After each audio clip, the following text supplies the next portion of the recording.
This is Concept 1 Notes, and we are going to be talking about the states of matter because that is what this unit is all about. So, in this concept, we are going to be covering each of the states of matter, and then we will get into more things with them in Concepts 2 and 3.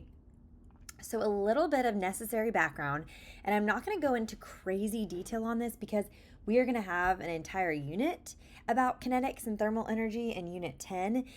So, this is just going to give enough background so that you can understand what's coming in this concept, okay? So, thermal energy is the sum of the kinetic and potential energy of particles in an object. And you might be saying, well, some of those words sound familiar, maybe if you took physical science, but I don't really remember what they mean. Well, kinetic energy, or KE, as I'm going to abbreviate it from now on in the notes, that's energy in motion, whereas potential energy is PE, is stored energy. And so we are going to be looking at the kinetic molecular theory, which is going to be looking at the energy in motion of particles in an object. And it's going to help us to understand the states of matter. And then if we understand the states of matter, we can understand how they behave and the properties that they have. But first, we need to cover this kinetic molecular theory. Some people say there's, anywhere from 3 to 5 tenets. I've kind of summarized it with these 3 main ones. So there are 3 things you need to know about the kinetic molecular theory for my class. One is that all matter is made of small particles. That could be atoms, ions, molecules, etc. 2, those particles are in constant random motion. So if they're in motion, that means they have kinetic energy. 3, this motion causes the particles to collide with each other and the container that they are in. And when they do that, kinetic energy gets transferred between those particles when they are colliding. Now, we say that collision is elastic if when they collide, no kinetic energy is lost overall. Like it would be a perfectly efficient collision. Now, obviously, that's not always the case. That's an ideal scenario, which we'll be talking about in a little bit, the difference between ideal gases and real gases. But that is what an elastic collision would be, is that no energy gets lost overall. It is perfectly, transferred from one to the other. So we can't really talk about kinetic molecular theory or these states of matter without addressing temperature. Temperature is a measurement of the average kinetic energy of the particles in an object. So the average KE is dependent on temperature. Okay, and it can be calculated. If you took my physical science class, we calculated kinetic energy as 1/2 mv squared, with m representing mass and v representing the velocity of the particles. So assuming that, an object or a substance's mass isn't changing, as kinetic energy increases, that means the velocity is increasing. Or as the faster the particles go, the more kinetic energy that they have. So tie that into temperature. The higher the temperature, the higher the kinetic energy, which means the greater the motion of the particles, the greater their velocity.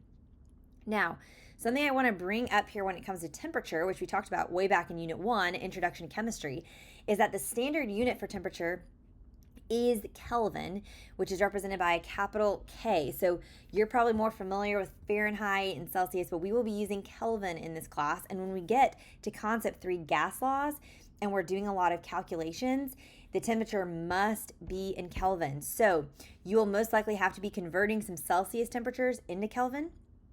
Kelvin is equal to the temperature in degrees Celsius plus 273.15. Now, if you're looking at your reference sheet for this unit in my class, you may see that it just says C plus 273. Now, this is the most precise equation to include the 0.15, but just to simplify it for you, especially for doing sig figs and all of that, on your reference sheet, I just have C plus 273. For my class, I am fine with that if you just do C plus 273. If you have another teacher for this class, you may be required to include that 0.15 in your calculation. So that's just something to, be aware of that I wanted to point out. Okay, so there are 3 main states of matter: solid, gas, and liquid. And so that's what we are going to be covering today. There are kind of 2 others we could get into: plasma and Bose-Einstein condensates. I always kind of struggle when I'm about to say that because it's such a, funny term, but for my purposes, we're going to focus on the big three, which are solids, liquids, and gases. We're actually going to start with gases because ideal gases specifically are the easiest to apply to the kinetic molecular theory and understand how that works. So we're going to start talking about that, and we'll just differentiate between ideal and real in just a second, but let's just stick with gases for now. So a couple of characteristics that define gases. They have an indefinite volume and shape. If they are confined in a container, those gas particles will spread out and they will take up the entire container. They will fill all of that space, and that the shape will be whatever the container is that they are in. Particles in gases have high kinetic energy, and thus they're colliding with each other a lot because they have a lot of motion. They have a lot of velocity. Gases tend to exist at the highest temperatures, which means they have the highest kinetic energy of all the states of matter. And they have so much kinetic energy that it's enough to overcome any sort of attractive forces that would be holding the particles together. And in ideal gases, we say that there are no attractive or repulsive forces between the particles. They're all moving freely and independently of each other. If you were to draw a particle diagram for gases, it would look something like this. A particle diagram is literally just like a box, and you use colored balls just to represent different atoms and molecules. We had some that we looked at when we were working on classifying matter in Unit 1. We just didn't put the term particle diagram on it. But it's just saying draw something like this. This is what we would see if we were to represent gases in a particle diagram. Now, as I mentioned, we need to make a distinction between an ideal gas and a real gas.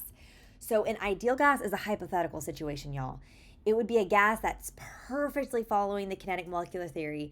Like I said, collisions are perfectly elastic, no energy is being lost, and there's absolutely no attractive forces at work between the particles. They're moving 100% independently of each other.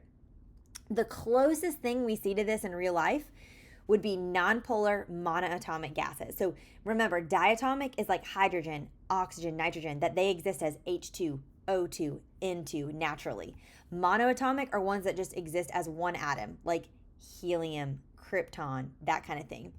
Those are the noble gases. They're not polar, they're monoatomic. That would be the closest we would see to behaving this way. Because in reality, gases act like real gases. They don't behave perfectly to the kinetic molecular theory. There are attractive forces between particles. There are intermolecular forces at work.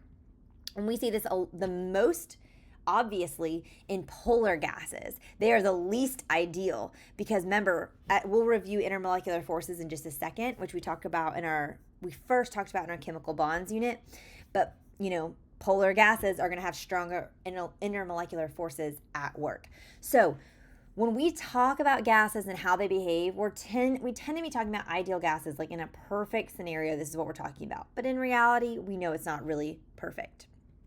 So now we're going to go back through those three tenets of the kinetic molecular theory, and I'm going to add some extra points about the kinetic molecular theory as it applies to gases. And we're going to do this for liquids and solids as well. So if you're going into your notes, if you go back to where we first wrote these 3 points, 1, 2, 3, there should be enough space for you to add these additional bullets. And you might want to color code them based on gases, liquids, solids, so you can kind of remember how they apply.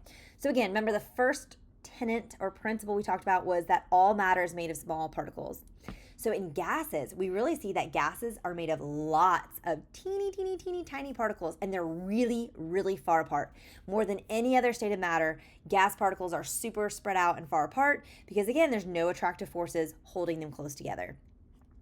We know in kinetic molecular theory that those particles are in constant random motion. Remember, gases exist at the highest temperatures, so they have the most kinetic energy because temperature is a measure of kinetic energy, and so they have the most rapid and random motion of all the states of matter.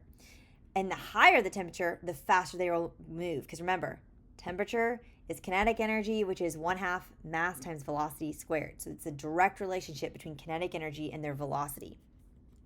And then the last principle is that this motion causes the particles to collide with each other and the container that they are in. Remember, in ideal gases, we see no attractive or repulsive forces, so they're moving completely independently, and we should see these really beautiful elastic collisions with no energy lost in them, if it's perfect. So because this is how gases behave, now let's look at some properties of gases and really of ideal gases, because like we said, that's who's going to behave perfectly and exhibit these characteristics. So one characteristic of gases is expansion. Because they have no definite volume or shape, it's because they're always just filling the container that they are in. That's why they have that indefinite volume or shape. They're just going to fill whatever they're in. They're going to expand and fill it. Fluidity is another property of gases. Because there's no attractive forces between them, they can flow past each other, just like we see in liquids. So fluidity is not just something we see in liquids, it applies to gases as well. Gases are also known for their low density. Because particles are so far apart, they are way less dense as gases than they are when they're solids or liquids. So most matter is its least dense when it is in the gaseous state. Another thing about gases is their compressibility. We can greatly decrease the volume of a gas by increasing pressure and pushing those particles together. If I push them together, as we see in this picture, it's going to majorly decrease the volume, it's going to force them closer together, and it's going to increase the pressure as well, which we'll talk more about these things in gas laws. But gases are really, really compressible. We can make them fit into tiny containers if we want to. Now, gases also, like we said, naturally spread out to fill a space. So there's two other terms I wanted to share with you as well: diffusion and effusion. So diffusion is just the spontaneous mixing of particles caused by the random motion that they have because of this kinetic energy. And then effusion is just the process where gas particles pass through tiny openings. So I don't love this image, but this was truly the best one I could find of showing how it will just, diffuse and spread through a space. But like practically, you have all experienced the diffusion of gases. Like think about if you've ever been in a room and someone takes out perfume or takes out Axe body spray and sprays it in the corner of the room. Or if you're in the locker room and someone sprays on deodorant, that smell eventually will diffuse, those particles diffuse throughout the entire locker room. And so it smells that way. Or maybe you've been at home one Saturday or Sunday and you wake up to the smell of bacon. I highly doubt someone is making that bacon in your bedroom, although that would be amazing. And it reminds me of the Office episode where Michael Scott is trying to make bacon at his, bedside. But what we see is someone's probably making bacon in the kitchen, and then those particles diffuse throughout your house because it's going to spread and fill out that space. These are really unique properties of gases. And the rate at which this happens depends on the velocity of the particles. Again, the higher the velocity, the faster they're moving, and so this can happen faster. Okay, that's gases. Liquids and solids will go a little bit faster because gases is really the one we're going to be spending the most time on, especially because concept 3 is all about gas laws. But let's stick with liquids for now. So liquids are a little bit different. They have a definite volume, but an indefinite shape. So the shape depends on the container it is in, but they're not going to spread out and fill the entire container because it'll kind of sit at the bottom. The particles are not moving as freely as they do in gases. And this is because the particles have less kinetic energy than gases, but they have more than solids. So we tend to find the liquid state in the medium temperatures. Higher temperatures are gases, lowest temperatures are solids. Somewhere in the middle, you will have liquids exist. And this is why liquids are the least common state of matter in the universe. It makes sense because it's such a narrow margin of temperature at which and pressure that they will exist. If it's too cold, it's going to be solid. If it's too hot, it'll be gas. If it's just right in the middle, it'll be liquids. That's why this is the one that we see the least often in the universe. Now, those intermolecular forces I mentioned, IMF to abbreviate because I don't want you to have to keep writing intermolecular forces. These exist in liquids and they hold the particles together more than we see in gases. And that's what keeps them from just moving entirely freely because there are attractive forces at work.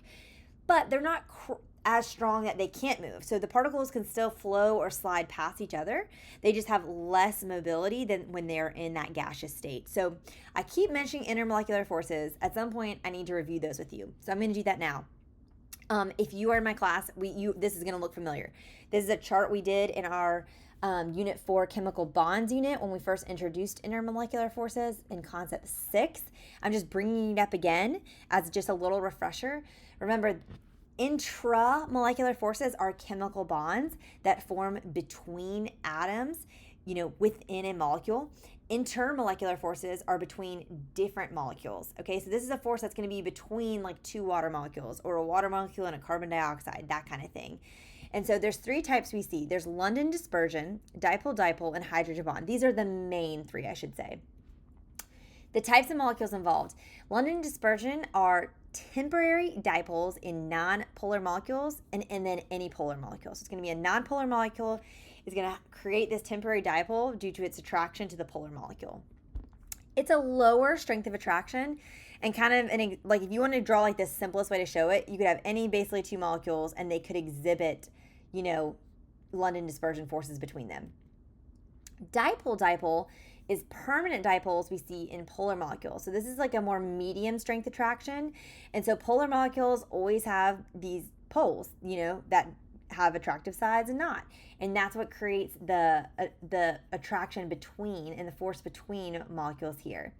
And then a hydrogen bond specifically is when a hydrogen atom in a polar molecule with a high electronegative atom is attracted to an unshared electron pair. So this is a much more specific type of bond, but it's also the strongest bond that we can see. So like it could be a hydrogen that's attached to, an oxygen, a nitrogen, a fluorine, that kind of thing. And then it's going to form an attraction with this lone, like unshared electron pair here. Okay, so I'm not going to test you on these. I just wanted to refresh your memory. These are the forces we're talking about. Ideal gases don't have any of these at work. Like we said, obviously real gases do. But for simplicity's sake, we're going to pretend like they're ideal. So for understanding, liquids have a little bit of this at work. They have some intermolecular forces going on. Okay, so let's connect the kinetic molecular theory to liquids because I really want you to see how this all connects. So liquids are made of particles, and they can be tiny, like gases, but they could also be a little larger. But the difference with gases especially is that they're closer together due to the effects of those intermolecular forces at work. They exist at more medium temperatures, so they have less kinetic energy than gases, and they are still in motion. They're just not moving as quickly. They're moving at a lower rate. And liquid particles have that attraction due to the intermolecular forces at work, like we said. So instead of just bouncing and colliding and then being perfectly elastic and going somewhere else, they're going to be more attracted to each other, but they will still move past each other. So we like to say that they slide past each other more than they are colliding like we see in gases. Now let's talk about, because of those behaviors, what properties we see in liquids. So like we said with gases, there's fluidity here. Particles flow past each other and they're going to take the shape of their container. Something that's different though from gases is that liquids have a higher density. They have a relatively high density. Most substances are hundreds of times more dense in their liquid form than their gaseous form, which is very interesting. Solids, are going to be like 10% more dense than liquids typically, except for water. But again, we're seeing a much bigger jump in density from gas to liquid than we are from liquid to solid. Now, different from gases is incompressibility. Liquids cannot really be compressed together much more than they already are, like we see in gases. However, they can diffuse. Again, not a great picture. This is the best I could find. But just like gases, they will eventually diffuse, but it's going to be a lot slower process because, again, remember, lower temperature, lower kinetic energy, less motion of the particles than we see in gases. Now, I wanted to highlight two unique properties of liquids. So first is surface tension.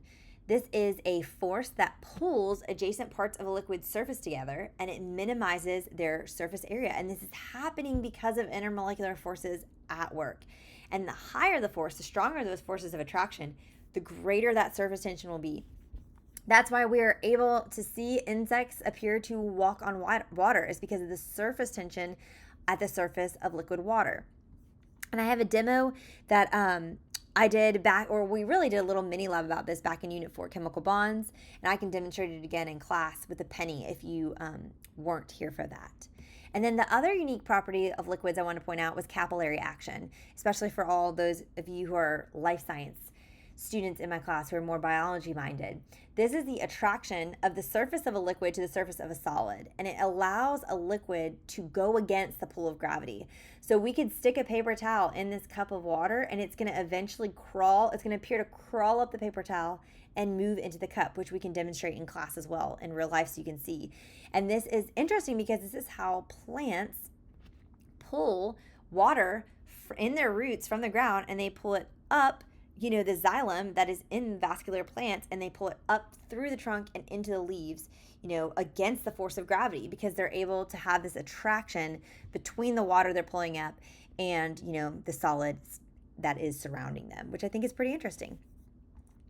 All right, that's gases and liquids. Let's talk about solids now. So solids have a definite volume and a definite shape. Their particles have the lowest kinetic energy, so they're moving the least. They exist at the lowest temperatures. They have the strongest intermolecular forces at work. So those particles are held super tightly together in a rigid structure in gases. If you look at our particle diagram, see how closely packed in they are together. And this really limits the particle motion.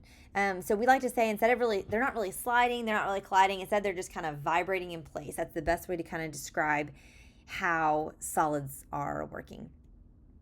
Now, there are two types of solids we see, and you can already just look at these pictures and see the differences. So there's a crystalline solid, which is made of crystals, which are particles just arranged in an orderly geometric pattern. Really, it's that geometric pattern that you can see here. Like, this is such a clear pattern that we see in this picture. This is how, salt is an example of this. And that repeated coordinating formation we see is called a lattice. We talked about ionic bonds forming crystal lattices. That's what we see here in these crystalline solids. Now, this is different from an amorphous solid, where particles are arranged more randomly, as we can see here. Now, they're still tightly packed. They're still, pretty ordered in there, but it's not geometric, as you can see. Each little one of these is different, whereas it's like the exact same amount and the exact same arrangement. So amorphous solids are things like glass, plastics, candles, cotton candy, any of those things that you're like, yeah, I think that's a solid, but then you're like, wait a minute, let me think about it, and you're not sure. It's an amorphous solid, most likely. And sometimes these get classified as supercooled liquids because they have certain liquid properties like fluidity, even when they appear to be solids. So they can do things that liquids can do, but they are still considered solids, because when you actually look at them and you look at the kinetic energy of the particles, they have less kinetic energy, they're not moving as much, and they are still in an arrangement much more than liquids are. All right, let's connect this back to the kinetic molecular theory. So solids, these particles are very close together in solids. In terms of their motion, they have the lowest kinetic energy and thus the most limited movement, because they form at the lowest temperatures. And in terms of their collisions, they have the strongest attraction due to the intermolecular forces at work. And so really they're vibrating within their rigid structure next to each other. Now, in terms of properties of a solid, like we already said, they have high density. They have the highest densities, really, except for water is an exception. So that's typically where we see the most dense version of matter is in its solid state. They are incompressible, just like liquids. There's really not much you can do here. Some people will try to argue that, a solid like cork would be compressible, but really they're just pockets of air. So if you think you're compressing it, you're just like pushing out those air pockets. So in general, we say that solids are incompressible, and they have a really low ability to diffuse. It could occur, but if it does, it's going to be like so slow. Again, I don't love this image. It was the best I could find.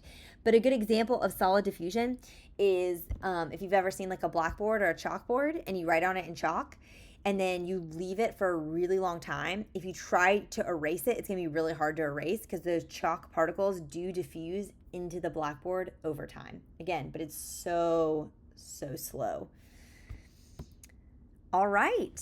That is really all we're going to be covering in these notes today, because again, I'm not going to cover the other two. I'm not going to cover plasma or Bose-Einstein condensates with you guys. Those are two other states of matter that exist in the universe. If this was more of like an Earth space chemistry class, I'd get more into that, but we're just going to stick with solids, liquids, and gases. And yeah, we're going to do a summary chart together and just make sure you have these squared away.